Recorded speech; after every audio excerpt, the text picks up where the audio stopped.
Hello नमस्कार दोस्तों, स्वागत है आपका एजुकेशन ज्ञान यूट्यूब चैनल के अंदर। मैं सौरभ एक बार फिर आपके साथ। दोस्तों आज हम पढ़ने वाले हैं आपका चैप्टर नंबर यूनिट सेकंड का चैप्टर नंबर फर्स्ट, जिसका नाम है मानव अधिकार। इसमें विभिन्न अर्थ दिए गए हैं, यानी कि जैसे जैसे दार्शनिक है, विचारक हैं, उन्होंने अपने अपने दृष्टिकोण से, अपने नज़रिए से अलग अलग विचार प्रस्तुत किए हैं, पर कहने का मतलब उनका सबका एक ही बनता है। ठीक है, तो उसको ही आज हम इसमें पढ़ने वाले हैं। तो चलिए चैप्टर शुरू करते हैं। तो देखिए, सबसे पहला आता है इसमें अर्थ तथा परिभाषा। सबसे पहला पॉइंट है आपका, और ये चैप्टर भी काफ़ी इंपॉर्टेंट है, कई बार ये बन भी जाता है। मानव अधिकारों की परिभाषा को अगर हम परिभाषित करें तो इसको कठिन हो सकता है एक तरह से परिभाषित करना। क्यों? क्योंकि इसके जो है विभिन्न अर्थ निकाले जा चुके हैं विभिन्न विभिन्न दार्शनिकों द्वारा। जैसे कि हम बात करें वैश्वीकरण की, तो वैश्वीकरण की प्रक्रिया के अंतर्गत जो है हमें लाभ भी हुआ था और हानि भी हुई थी। लाभ हुआ था इसमें विशेष रूप से अमीर लोगों को, जो पैसे वाली पार्टी थी उसको लाभ हुआ, और जो गरीब लोग थे वो थोड़े गरीब ही रह गए।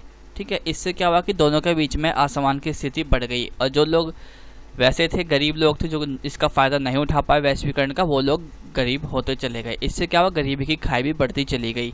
इन चीज़ों को देखते हुए भी इसने जो है मानव अधिकार के मुद्दों को और ज़्यादा ध्यान में रखा, और मानव अधिकारों को यानी कि और ज़्यादा सामने इसको देख के आए।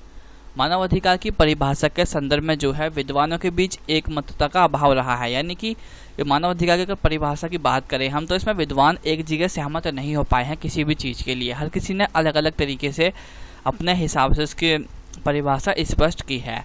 जैसे कि विभिन्न विभिन्न दार्शनिकों ने अपने अपने तरीके से इसको परिभाषा को करने की कोशिश की। ठीक है, परिभाषा करने की कोशिश की है। तो अगर हम बात करें राज्य की, तो राज्य में मानव अधिकार का क्या हाथ होता है? तो राज्य का प्रारंभिक और अंतिम कार्य जो है हमेशा मानव अधिकारों का संरक्षण करना है। संरक्षण मतलब होता है हिफाजत करना, यानी कि राज्य का कार्य जो है मानव अधिकार की हिफाजत करना है, और भविष्य में भी उसका वही कार्य होएगा। ठीक है, ये राज्य का काफ़ी इंपॉर्टेंट कार्य होगा, ये इसमें बताया गया है। मानव अधिकार का जो आधार होता है वो रंग, यानी कि गोरा काला, जाति, कोई सी भी जाति हो, या फिर लिंग मतलब मेल फीमेल कोई भी हो, या फिर धर्म, कोई सा भी आपका धर्म हो, हिंदू मुस्लिम कोई भी। ठीक है, या फिर इन सब के अन्य के बिना भी जो है मानवीय गरिमा और उनके पूर्ण उपयोग के लिए सम्मान की भावना है। यानी कि लिंग, जाति, रंग, इन सबको एक साइड कर दिया जाए, उसके बाद भी जो बचा, जो सबके लिए समान है, वो है मानव अधिकार, जो सबको बिल्कुल समान रूप से देखता है।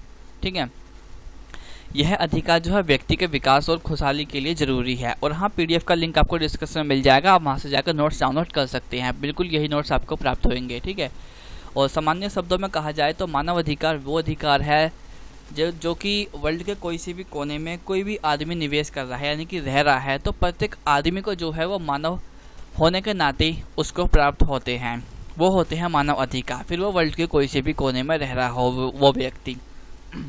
मानव अधिकार वो अधिकार हैं जो व्यक्ति को जन्म से ही प्राप्त होते हैं। ये अधिकार ऐसे नहीं होते कि मतलब इनको किसी से उधार लिया जाए या किसी के जरिए से ये हमें मिल सके, नहीं, ये हमें व्यक्ति होने के नाते प्राप्त होते हैं। अब जो इसके विभिन्न अर्थ जो दिए गए हैं, यहाँ पे कुछ थिंकर हैं, इनके जो है आप भी याद कर लेंगे नाम, तो बहुत ज़्यादा बेस्ट होएगा। और जो पेपर में जब करें इनको तो हाईलाइट कर लीजिएगा, बहुत ही ज़्यादा उसका इफेक्ट पड़ता है, नंबर अच्छे आ सकते हैं इससे। डेविड सेल्वी के अनुसार जो है इन्होंने कहा है कि विश्व में प्रत्येक व्यक्ति मानव होने के नाते मानव अधिकारों का उपयोग करता है। ठीक है, क्लियर लाइन है बिल्कुल। मानव अधिकार जो है कमाए नहीं जाते, और ना ही किसी के द्वारा दिए जाते हैं, और ना ही किसी समझौते द्वारा इसका निर्माण किया जा सकता है। यानी कि वही बात बोली गई है कि मानव अधिकार जो होते हैं वो मानव होने के नाते ही हमें प्राप्त होते हैं, बचपन से ही प्राप्त होते हैं, पैदा होते ही। ऐसे ही नेक्स्ट आता है प्लेनो और ओल्टन।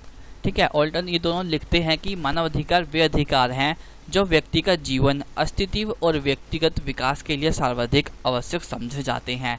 यानी कि वही व्यक्ति के विकास के लिए सबसे ज़्यादा जरूरी समझे जाते हैं। ठीक है, उसके जीवन चलाने के लिए, उसके अस्तित्व के लिए और व्यक्ति के विकास के लिए, तीनों चीज़ें हैं इसमें क्लियर है। तो थर्ड आता है हमारा एम फ्रीडमैन। एम फ्रीडमैन के अनुसार हम बात करें तो मानव अधिकार जो है एक वैचारिक युक्त है। यहाँ पे हमें थोड़ा सा अलग देखने को मिलता है। वैचारिक मतलब होता है एक तरह से एक थिंकिंग है, क्योंकि ये कोई ऐसी चीज़ नहीं है मानव अधिकार जिसको हम देख सके, या फिर हम इसको किसी जैसे हम पेंसिल, रबर, कटर कुछ भी अपना एक्सचेंज कर सकते हैं, ये नहीं हो सकता। एक तरह से क्या है मानव अधिकार, एक तरह से विचार ही अगर हम बात करें तो, जो कि निश्चित मानवीय या सामाजिक विशेषता को प्राथमिकता देते हुए व्यक्ति के कार्य के लिए आवश्यक रूप में महत्व प्रदान करता है। यानी कि एक तरह से एक विचार है जो कि व्यक्ति के लिए जरूरी है और व्यक्ति को जो प्राथमिकता देता है एक तरीके से ये, और जो भी जरूरी काम होते हैं व्यक्ति का उसको ये करवाता है। यदि किसी कार्य को करने से जो है व्यक्ति की गरिमा को क्षति पहुंचती है, नुकसान पहुंचता है, तो वह उस कार्य को भी निर्णय एक तरीके से रोक सकता है, निर्णय तरीके से रोक सकता है। ठीक है, मानव अधिकार की अवधारणा जो है विशेष रूप से भेदभाव की मनाही की अवधारणा है। यानी कि मानव अधिकार की जो अवधारणा दी गई है उसमें जो है कोई भी ऐसा विशेष वर्ग नहीं होता है, और ऐसा मतलब नहीं है कि इसके अंदर बीच में भेदभाव किया जाता है। ये सबको ही मतलब बिल्कुल समान रूप से प्राप्त होता है। परंतु यदि हम अगर मानव इतिहास के पन्नों को पलट कर देखें, यानी कि हिस्ट्री की बात करें, तो हम देखते हैं कि मानव अधिकार का जो मूल सिद्धांत है वो व्यक्तियों के बीच भेदभाव की मनाही के सिद्धांत के रूप में हमेशा स्वयं सिद्ध नहीं रहा। क्योंकि हमने देखा है कि विशिष्ट वर्ग था एक, यानी कि स्पेशल वर्ग जिसे हम कह सकते हैं इंग्लिश में, और दूसरा था साधारण वर्ग जो कि हम निचला वर्ग भी कह सकते हैं, उसको उचला वर्ग भी कह सकते हैं। इन दोनों के बीच जो है अधिकार बिल्कुल अलग थे। जो उचला वर्ग था उनको अधिकार अलग दिए गए थे, निचला वर्ग था उनको अधिकार अलग दिए गए थे। ये चीज़ हमने विशिष्ट वर्ग और साधारण वर्ग जो है चैप्टर फर्स्ट में पढ़ा था, यूनिट फर्स्ट में। ठीक है, तो वही वाली चीज़ यहाँ पे सेम आती है। तो इनके बीच में जो है स्वतंत्रता के प्रति आग्रह को लेकर विवाद की स्थिति बनी रही। जैसे हमें पता था, हमने पढ़ा भी है कि साधारण वर्ग जो था उसको अधिकार नहीं दिए गए थे और विशिष्ट वर्ग को ही सिर्फ अधिकार दिए गए थे। तो इस वजह से इन दोनों के बीच में काफ़ी भेदभाव हमें देखने को मिलता है और मतभेद की स्थिति बनी रहती है। अब आता है मानव अधिकार का बोध, यानी अंडरस्टैंडिंग ह्यूमन राइट्स, इनकी समझ। बोध मतलब होता है समझ। मानव अधिकार का जन्म जो है इंग्लैंड में हुआ था, और मानव अधिकार की वास्तविक नींव की अगर हम बात करें तो ये कब आई? ये आती है 17वीं शताब्दी में। ये हमें 17वीं शताब्दी में देखने को मिलती है। ये जो है अधिकार क्या है? अधिकार एक तरह से एक उपलब्धि के समान है। ठीक है, अधिकार को व्यक्ति के दावे और कर्तव्य के रूप में देखा जा सकता है। बदले में जो है दूसरे लोगों का भी यही कर्तव्य होता है कि वह अधिकार प्राप्त व्यक्ति की मांग के दावे को स्वीकार करे। यानी कि ऐसे नहीं है कि तुम्हें अधिकार दे दिया गया तो सामने वाले को वो अधिकार नहीं है। जो चीज़ तुम्हें अधिकार दिया गया है वही सामने वाले को अधिकार दिया गया है। ठीक है, ऐसे ही यहाँ पे सुभाष कश्यप ने जो है मानव अधिकार की परिभाषा को स्पष्ट किया है अपने शब्दों में। इन्होंने कहा है कि ऐसे मौलिक अधिकार के रूप में की है कि जो विश्व के प्रत्येक भाग में रहने वाले पुरुषों एवं महिलाओं को वहाँ जो है मनुष्य के रूप में जन्मजात से प्राप्त होते हैं। यानी कि पुरुष हो या महिला हो, कोई भी हो, और कोई सी वर्ल्ड के कोने में वो रह रहे हो या रह रही हो, उनको जो है मनुष्य होने के नाते जो है मानव अधिकार प्राप्त होते हैं। इस अर्थ में अगर हम बात करें तो मानव अधिकार ऐसे अधिकार हैं जो कि प्रत्येक मनुष्य को केवल मनुष्य होने के नाते प्राप्त होते हैं। ये होती है इसका बोध। ठीक है, स्पष्ट रूप से बिल्कुल बताया गया है यहाँ पे। उनकी जाति, उनकी राष्ट्रीयता या फिर किसी सामाजिक समूह की सदस्यता के आधार पर उनको ये प्राप्त नहीं होते। ठीक है, काफ़ी अच्छी उन्होंने बात कही है। ऐसे ही नेक्स्ट आते हैं थिंकर बेनेट नाम के। इनके से आप 2-3 याद कर लेंगे तो भी बेस्ट होएगा। ऐसा ना हो कि बिल्कुल भी याद ना करें, सिर्फ उनकी विचारधारा लेंगे तो ऐसे में नंबर थोड़े कम मिलते हैं, याद रखिएगा। व्यक्ति के मानव अधिकार का प्रश्न जो है व्यक्ति के संबंधों तथा व्यक्ति एवं सरकारी प्राधिकारों स्थानीय से लेकर अंतर्राष्ट्रीय स्तर तक के सह संबंधों के साथ संबंध है। इनकी जो है विचारधारा आप छोड़ भी सकते हैं अगर आपको समझ नहीं हो तो। वैसे तो कहने का मतलब ये है कि व्यक्ति हो या फिर सरकारी प्राधिकार, यानी कोई भी हो, अंतर्राष्ट्रीय स्तर की बात करें हम या फिर लो लेवल की बात करें, हर जगह मतलब यही सारे ही संबंध इक्वल हैं। ठीक है, और साथ साथ ही अन्य समर्थक ने इसमें यह तर्क दिया है कि मानव अधिकार वे अधिकार हैं जो व्यक्ति को जीने के लिए जरूरी होते हैं, उनके अस्तित्व के लिए जरूरी होते हैं एवं उनके व्यक्तित्व के और विकास के लिए भी जरूरी होते हैं। इस तरह जो है मानव अधिकार को प्रमुखता दी गई है। वास्तव में जो है मानव अधिकार की अवधारणा को जो है विभिन्न विचारों को द्वारा विभिन्न दृष्टिकोण के संदर्भ में समझना होगा। वैसे हमने यहाँ पे समझ भी लिया है, 1-2 और हैं उनको भी स्पष्ट कर लेते हैं अभी। क्योंकि मानव अधिकार का स्वरूप जो है बहुआयामी एवं बहुअर्थी रह सकता है। बहुआयामी होता है मल्टीफंक्शनल, यानी कि ज़्यादा, ठीक है, और बहुअर्थी होता है जिसके ज़्यादा अर्थ होते हैं। मानव अधिकार को देखें हम 2 श्रेणियों में बांट सकते हैं। पहला होता है ऐसे अधिकार जो गरिमा मानवीय जीवन के लिए आवश्यक है, यानी कि व्यक्ति के जीवन के लिए आवश्यक है। ठीक है, और दूसरा होता है ऐसे अधिकार जो मानवीय व्यक्तित्व विकास के लिए जरूरी होते हैं। इन 2 श्रेणियों में ही इसको यहाँ बिल्कुल स्पष्ट कर दिया गया है। और साथ साथ ही इनमें कोई संदेह नहीं है कि विश्व के कई देशों की प्रणाली में संयुक्त राष्ट्रीय मानवाधिकार की सार्वभौमिक घोषणा को महत्वपूर्ण स्थान दिया गया है। ये इसमें काफ़ी इंपॉर्टेंट है, ध्यान रखना, क्योंकि यूएन के जो हम आज ह्यूमन राइट्स में दिए गए हैं ज़्यादातर वो UN में ही डिसाइड किए गए, यानी कि संयुक्त राष्ट्र के अंदर वो पूरा वर्ल्ड के ऊपर ही एक ही अधिकार चलता है इनका ही, ठीक है, अगर हम कह सकते हैं एक बार को। बाकी कहीं कहीं थोड़े बहुत चेंजिंग भी हमें देखने को मिलते हैं। अब आता है मानव अधिकार का विकास। मानव अधिकार का विकास कैसे होता है? मानव अधिकार के विकास की बात करें तो हम मानव अधिकार का विकास जो है एक लंबी प्रक्रिया का परिणाम है, मतलब काफ़ी लंबी प्रक्रिया रही है। जैसे कि आप देख सकते हैं 17वीं शताब्दी चलती हुई आई है और 21वीं शताब्दी आज हमारी आ चुकी है। और आज अगर हम 18वीं या 19वीं शताब्दी की बात करें तो भी मतलब महिलाओं को अधिकार नहीं थे, ठीक है, महिलाओं को क्या यहाँ पे निचले वर्ग को भी अधिकार नहीं थे, जबकि अधिकार की बात कब कितने पहले से चलती हुई आ रही है, ठीक है। तो इसलिए यहाँ पे ये लंबी एक प्रक्रिया है। सामाजिक समझौतेवादी चिंतन से लेकर अब तक जो है मानव अधिकार के विचारों ने विकास एवं विस्तार का एक लंबा रास्ता तय किया है, ठीक है। इसको जो है विकसित करने में जो है पीटर बेयर और केरेक जैसे विद्वानों का बड़ा योगदान रहा है। ये दो इसमें सबसे ज़्यादा इम्पोर्टेंट विचारक है जिनका विकास करने में इनका योगदान रहा है। ऐसा तर्क भी दिया जाता है कि पाश्चात्य देशों में लोकतांत्रिक सरकारों की स्थापना से, किसकी, लोकतांत्रिक सरकारों की स्थापना से मानव अधिकारों के विचारों को बल मिला। मानव अधिकार के विकास की पहली पीढ़ी के अधिकार के रूप में लोगों को नागरिकता एवं राजनीतिक अधिकार भी प्राप्त हुए, लेकिन साथ साथ जो है इसके प्रति जो है कुछ नकारात्मक दृष्टिकोण भी रहे हैं। क्योंकि इसका नकारात्मक दृष्टिकोण क्या था? नज़रिया। दृष्टिकोण मतलब होता है नज़रिया। इसका नकारात्मक दृष्टिकोण ये था कि इसमें जो है कोई राज्य हस्तक्षेप नहीं कर सकता था, ठीक है। और सेकंड पॉइंट आता है इसका, अब ये नकारात्मक नहीं है, पॉजिटिव है, ठीक है। एशिया एवं अफ्रीका में नए नए राजकीय राज्यों के उदय के फलस्वरूप मानव अधिकारों की दूसरी पीढ़ी के अधिकारों को बल मिला। इस तरह जो है अधिकार दूसरी पीढ़ी में चलते चले गए और उनको और ज़्यादा बल मिला। मानव अधिकार की जब तीसरी पीढ़ी आती है तो उसका भी विकास हमें देखने को मिलता है।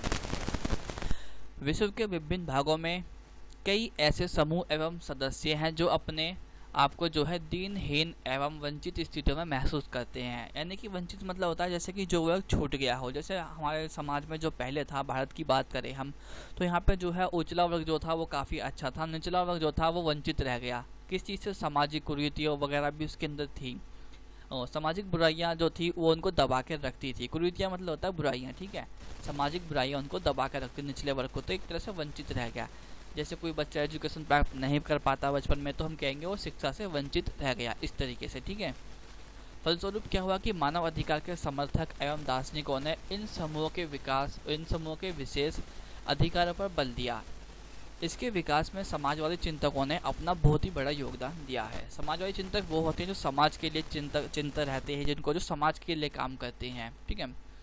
अब नेक्स्ट पॉइंट आता है हमारा मानव अधिकारों का उदारवादी परिप्रेक्ष्य। परिप्रेक्ष्य मतलब दृष्टिकोण भी कह सकते हैं, यानी कि मानव अधिकार का उदारवादी दृष्टिकोण। तो इसमें उदारवाद क्या कहता है? उदारवादी दृष्टिकोण की जड़ें जो है हमें प्राकृतिक अधिकार में ढूंढने को मिल सकती हैं या फिर ढूंढी जा सकती हैं। जॉन लॉक का अगर आपने नाम सुना होगा तो वैसे सुना ही होगा। जॉन लॉक जो है ऐसा पहला विचारक था जिसने जीवन और स्वतंत्रता यानी कि जीने और आज़ादी एवं संपत्ति संबंधी, यानी कि ये प्राकृतिक अधिकार के अंदर ही आते हैं। स्वतंत्रता क्या है ये हमें वैसे थोड़ी मिला है, ये प्राकृतिक अधिकार होता है, स्वतंत्रता, जीवन और संपत्ति संबंधी अधिकार, ठीक है। ये जो है प्राकृतिक अधिकार है, इनका जो है सबसे पहले जो प्रतिपादन किया यानी कि सामने रखा हमारे, वो जॉन लॉक ने रखा। बाद में जो है जर्मी बेंथम एवं जॉन रॉल्स जैसे विचारकों ने भी इन अवधारणाओं की अवधारणा की, इन अधिकारों की अवधारणा की, ठीक है, यानी कि इनको अपनाया। और कुछ लोगों ने जो है इसको नए सिरे से परिभाषित करने की भी कोशिश की। प्राकृतिक अधिकार वे अधिकार होते हैं जो कि मानवीय जीवन के विकास के लिए होते हैं। जैसे कि अब हम स्वतंत्र ही नहीं है किसी चीज़ के लिए, तो हम किसी चीज़ को कर ही नहीं सकते हैं। आज के टाइम में कहना वैसे बहुत ईजी होगा कि हम कर सकते हैं, पर अगर अपने आपको एक कमरा बंद रख के देखो, आपके पास से फ़ोन छीन लिया, सब चीज़ छीन ली जाए, तो आप कुछ भी नहीं कर सकते, ठीक है। आप एक तरह से गुलाम बन जाते हैं। तो ये इसमें आपको स्थिति समझ में आ सकती है। प्राकृतिक अधिकार जो है राज्य की सत्ता की सीमा भी बताते हैं। ऐसे ही बेंथम जैसे विचारक ने जो है इसे सुख दुख की कसौटी पर मापने की कोशिश की, और साथ साथ ही बेंथम का तर्क है कि वही अधिकार व्यक्ति के लिए उपयोगी है, यानी कि व्यक्ति उसी अधिकार को उपयोग कर सकता है जिनमें जो है अधिकतम लोगों को अधिकतम सुख की उपलब्धि हो। यानी कि ऐसे अधिकार ना हो जो व्यक्ति से मतलब व्यक्ति को अधिकार दे दिए गए लेकिन वो दूसरे व्यक्ति को हानि पहुंचा रहे हैं, ऐसे अधिकार ना हो। सिर्फ अधिकार वो हो जो व्यक्ति को सुख पहुंचाए। वर्तमान समय में अधिकार संबंधी दर्शन का उदारवादी न्याय सिद्धांत पर आधारित हो गया है। तो उदारवाद की अगर हम बात करें तो वर्तमान आज के टाइम में न्याय की बात होती है कि हमें न्याय चाहिए, ठीक है। तो ये जो सिद्धांत है न्याय के ऊपर आधारित हो गया है। इसे जॉन रॉल्स ने दार्शनिक आधार प्रदान करने की कोशिश की। जॉन रॉल्स ने सामाजिक समझौते के सिद्धांत को पुनर्जीवित करते हुए, पुनर्जीवित मतलब दोबारा से जीवित करते हुए, न्याय सिद्धांत के अंतर्गत दो सिद्धांत का प्रतिपादन किया। इन्होंने दो सिद्धांत सामने रखे हैं। पहला सिद्धांत आता है मानव स्वतंत्रता के नियमों का प्रतिपादन करता है, यानी कि मानव जो है आज़ादी चाहता है, अपने आज़ादी के नियमों को रखता है सामने, सम्मुख रखता है। और दूसरा सिद्धांत है कि मानव जो है अवसर का सिद्धांत का प्रतिपादन करता है, यानी कि मानव भी अवसर चाहता है, ठीक है। अवसर यानी मौका, वो मौका चाहता है हर चीज़ को अपने साथ रखने का, अपने साथ पाने का, ये सब चीज़ें। अब आता है मानव अधिकार का मार्क्सवादी दृष्टिकोण। मार्क्सवादी के इसके ऊपर क्या विचार हैं। मार्क्सवादी दृष्टिकोण की अगर हम बात करें तो मार्क्सवादी दृष्टिकोण जो है उदारवादी दृष्टिकोण की आलोचना करता हुआ दिखाई देता है। मार्क्सवादी के अनुसार कहना यह है कि उदारवादी समाज में पूंजीपति उत्पादन के साधन पर एकाधिकार कर लेता है, यानी कि मार्क्सवादी का कहना यह है स्पष्ट रूप से कि अगर उदारवादी समाज के हिसाब से अधिकार दिए जाते हैं या दिए गए हैं तो इससे जो है अमीर वर्ग को ही फायदा होएगा। इससे अमीर वर्ग एक तरह से अपने अधिकार अलग तरह से निकाल लेगा। विशेष अधिकार हम कह सकते हैं एक बार को। मार्क्स के अनुसार जो है व्यक्ति का अधिकार जो है एक अहवादी व्यक्ति के अधिकार के सिवा कुछ भी नहीं है। यह जो है व्यक्ति को व्यक्ति से एवं व्यक्ति को समुदाय से अलग कर देता है, ये चीज़, ये अधिकार। उदारवादी समाज में व्यक्ति मुख्य रूप से जो है निजी संपत्ति की संस्था के माध्यम से परिभाषित होता है। मुख्य रूप से जो है यहाँ पे मार्क्सवादी जो अपने विचार रखते हैं वो रखते हैं संपत्ति के ऊपर, कि संपत्ति की वजह से यहाँ अमीर और वर्ग की श्रेणी बढ़ जाती है, ठीक है। इस वजह से संपत्ति की वजह से ही उसकी आलोचना की गई है, क्योंकि गरीब वर्ग संपत्ति नहीं खरीद सकता, सिर्फ अमीर वर्ग की संपत्ति खरीद सकता है। इससे जो है यहाँ पे दोनों के बीच में एक तरह से खाई सी देखने को मिलती है हमें, ठीक है। मार्क्सवादी की मान्यता ये है कि क्योंकि पूंजीवादी समाज आर्थिक लाभों के लिए कार्य करता है, कोई भी पूंजीवादी पैसे वाला समाज है वो सिर्फ पैसों के लिए ही कार्य करता है। ऐसे समाज में जो है व्यक्ति के व्यक्तित्व का विकास संभव ही नहीं है, क्योंकि वो सिर्फ पैसे के लिए विकास करेगा, अपना पैसे के लिए काम करेगा ताकि उसका विकास हो, लेकिन वो दूसरों के हित के बारे में नहीं सोचेगा। इससे जो है मानव अधिकारों का हनन होता है। इसके विपरीत जो है समाजवादी समाज में जो है पुरुष एवं महिलाओं को अपने व्यक्तित्व के विकास के पूर्ण अवसर प्राप्त होते हैं, क्योंकि इसमें वर्ग संघर्ष एवं वर्ग विभाजन नहीं होता। वर्ग संघर्ष नहीं होता है इसके अंदर, साथ साथ ही वर्ग विभाजन नहीं होता है, यानी कि गरीब और अमीर के बीच में जो बताया गया था। मार्क्सवादी दृष्टिकोण में जो है व्यक्तिगत अधिकार की जगह सामाजिक अधिकार के विचार को ज़्यादा महत्व दिया जाता है, लेकिन मार्क्सवादी विचारधारा की आलोचना भी की गई है। आलोचना की हम बात नहीं करेंगे क्योंकि चैप्टर वैसे ही काफ़ी बड़ा है और 18 मिनट का हो गया है। लास्ट बचा है बस हमारे मानव अधिकारों का नारीवादी परिप्रेक्ष्य। नारीवादी कौन लोग होते हैं। नारीवादी में महिलाएं भी होती हैं, पुरुष भी होते हैं। ये लोग जो है महिलाओं की स्थिति की बात करते हैं, यानी महिलाओं की स्थिति जैसे दयनीय है या फिर जो भी है उनको सही करने की बात करते हैं। नारीवाद की अगर हम बात करें तो नारीवाद की जड़ें जो है हमें 18वीं सदी में जो है मैरी वोllस्टोनक्राफ्ट की रचना में ढूंढने को देखने को मिलती है, ठीक है। इनकी रचना में हमें देखने को मिलती है या फिर ढूंढी जा सकती है, एक ही बात है। नारीवादियों का तर्क है, यानी नारीवादियों का कहना है कि सार्वजनिक जगत ने जो है महिलाओं को इससे अलग कर दिया है, किस चीज़ से, अधिकारों से। ये नारीवादियों का कहना है। और एक तरह से मतलब वो इस समाज में रह तो रही है महिला, लेकिन उसको अलग कर दिया गया है समाज में रहने के बाद भी। उन्हें जो है निजी वस्तु बना कर डाला है, यानी कि प्राइवेट वस्तु बना के डाल दिया है महिला को। दूसरी तरफ जो है निजी जीवन से जो है मनुष्य के अलग से घरेलू कार्य एवं बच्चों की देखभाल, एक तो मतलब महिला को अलग वस्तु बनाकर रख दिया, साथ साथ ही महिला को घरेलू कार्य भी करने पड़ते हैं और बच्चों की देखभाल भी करनी पड़ती है। इससे जो है काफ़ी महिलाएं प्रभावित होती हैं। नारीवादियों ने अंतर्राष्ट्रीय मानव अधिकार कानून के व्यक्तिवादी स्वरूप को उजागर किया है। अंतर्राष्ट्रीय मानव अधिकार की आने की वजह से जो है महिला को काफ़ी हेल्प मिली। महिला अधिकार के अंतर्राष्ट्रीय कानून संबंधी परिप्रेक्ष्य आलोचकों के भी कुछ प्रमुख तर्क हैं, जैसे कि प्रथम तर्क इनका दिया गया है, आलोचना की गई है यहाँ पे। मानव अधिकार कानून एक ऐसा ढांचा है जो महिलाओं की विशिष्ट स्थिति, यानी कि जो महिला और पुरुष के बीच में जो भेद है इसको कहते हैं विशिष्ट स्थिति, और साथ ही साथ शारीरिक वैज्ञानिक भेद और उनकी सामाजिक व आर्थिक दशा एवं राजनीति में उनकी भागीदारी इत्यादि को पूरी तरह नज़रअंदाज नहीं करता। ये कहता है कि नहीं करता, लेकिन उसको पूरी तरह से उसके ऊपर बल भी नहीं देता है। ठीक है, यानी कि हमें देखने को मिलता है कि जैसे पीएम सीएम की बात है तो महिला हमें कहीं देखने को नहीं मिलती। हालांकि आज के टाइम में वर्तमान समय में कुछ एक दो रही भी थी 19-20वीं सदी में, लेकिन सिर्फ बहुत ही कम मात्रा में। मानव अधिकार जो है कानून का मौजूदा ढांचा समाज में महिलाओं के लिए महत्वहीन है। महत्वहीन मतलब जिसका महत्व नहीं है। वह समाज की सत्ता को मजबूती प्रदान करता है। इसे हम पुरुष प्रधान समाज भी कह सकते हैं, यानी कि पितृसत्तात्मक समाज। नारीवादियों के लिए सबसे निराशाजनक बात तो यह है कि महिलाओं को या निजी जीवन को मानव अधिकारों के संदर्भ में सामाजिक समूह से अलग रख दिया जाता है। मानवतावादी महिला समूह ने अपना ज़्यादा ध्यान महिलाओं के विरुद्ध हिंसात्मक कार्यवाही पर बल दिया है। यहाँ पे जो है हम देखते हैं कि महिला की जो अधिकार की बात की गई है उसमें अलग अलग तरीके से संगठन बने और सामाजिक समूह बने, वो सामने आए जिन्होंने महिलाओं की हर समस्या को सामने रखा। जैसे कि हम बात करें तो महिलाओं की स्वास्थ्य समस्या, इसको सामने रखा। सामाजिक कुरीतियाँ, समाज की बुराई जो थी उनको सामने रखा। नारी उत्पीड़न, नारी के साथ जो भेदभाव किया जाता है या जो उसके साथ गलत चीज़ की जाती है उसको अपना मुद्दा बनाया। साथ साथ ही कुछ महिलाओं समूह ने जो है घरेलू हिंसा को भी करा, जैसे कि जो घर में दारू पी कर लड़ाई वगैरह होती है, यौन शोषण वगैरह हो गया, बलात्कार, ऐसे मुद्दे को जो है अपना प्रमुख सरोकार बनाया है। इसकी वजह से काफ़ी चीज़ें यहाँ पे कम होने देखने को मिलती है। नारीवादी ने जो है वर्तमान समय में इस्लाम धर्म के अंतर्गत धार्मिक अतिवाद मतलब होता है कठोर वचन। जैसे कुछ इस्लाम धर्म के अपने अलग वचन होते हैं, उनके अनुसार, उनके कहने पे, उनके नाम पर जो है महिलाओं के साथ दुर्व्यवहार किया जा रहा है। उनके साथ मतलब उनको दबाया जा रहा है, उनकी स्थिति को भी, कि ये मतलब मैं धार्मिक चीज़ें नहीं कहना चाहता लेकिन यहाँ पर सिर्फ इसको ही कहेंगे। ठीक है, कठोर वचन के अनुसार जो है महिलाओं को दबाया जा रहा है उनके धर्म के अनुसार और उनका शोषण एवं दमन हो रहा है। इस चीज़ को जो है उन्होंने अपना मुद्दा बना रखा है।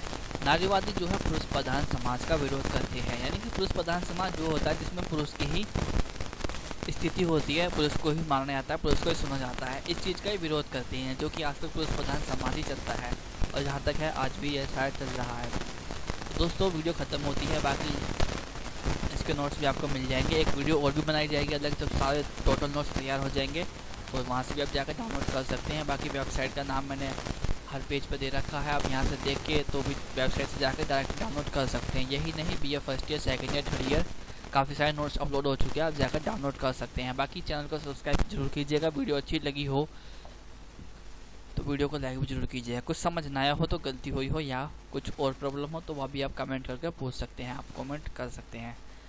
मिलते हैं जल्दी ही अगली वीडियो में। Thank you guys.